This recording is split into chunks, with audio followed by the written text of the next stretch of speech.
आमदार राजभाऊ राऊत यांचा देखील आवाज आपल्यासमोर सादर करणार आहे. पण सुरुवातीला घेईन मी आदरणीय शरदचंद्रजी पवार साहेब जर या ठिकाणी या कार्यक्रमाला उपस्थित असते तर ते कशा पद्धतीनं या ठिकाणी त्यांनी त्यांचं वक्तव्य केलं असतं किंवा विचार मांडले असते. आदरणीय शरदचंद्रजी पवार साहेब. महाराष्ट्राच्या विकासाच्या संदर्भामध्ये कोणते काम करत असताना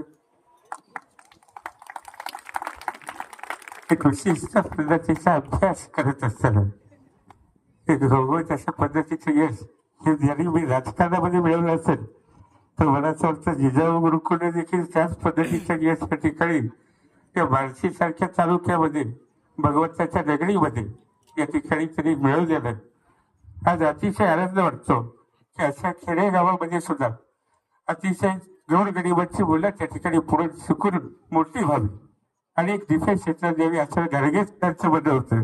आणि मला असं वाटतं ज्यावेळेस मला सरांनी सांगितलं की तुम्हाला हा कार्यक्रमाला यायचं आहे, मी शाळांचा विलंब नाही करता मी सांगितलं की बाकीचे कार्यक्रम राहू दे पण गाडगे सरांच्या जिजाऊ गुरुकुलला जाऊन येऊयात आणि या कार्यक्रम आपण विद्यार्थ्यांसाठी प्रेरणादायी करूया आणि तुम्हाला सर्वांना पुढील वाटचालीसाठी शुभेच्छा देतो आणि इथेच संपतो. जय जय महाराष्ट्र.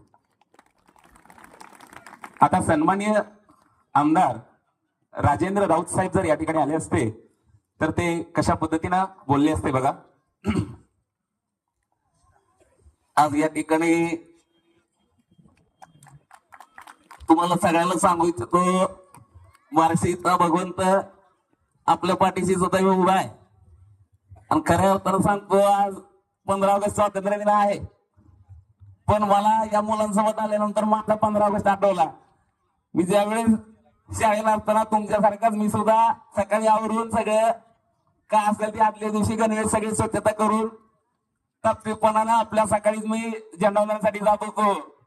आणि आज या मुलांसोबत आल्यानंतर गाडगे सर तुमचं देखील मी मनापासून या जिजाऊ गुरुकुलमध्ये खरंच आभार मानतो की या खेड्यापाड्यामध्ये सुद्धा गरीबाची मुलं शेतकऱ्याची मुलं शिकली पाहिजे आणि त्यांच्या आयुष्यामध्ये त्यांनी देखील चांगलं काम करावं या दृष्टिकोनातून तुमचे विचार तुम्ही मांडण्याचा प्रयत्न केला आणि त्याला आमचा पूर्णपणे पाठिंबाचा तर वाचणार आहे.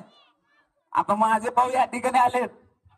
आता माझी कमी मला भासायला लागली तुम्हाला म्हणून मी म्हणलं की चला आपण मी थोडस बोलावं आणि ती कमी दूर करण्याचा प्रयत्न करावा.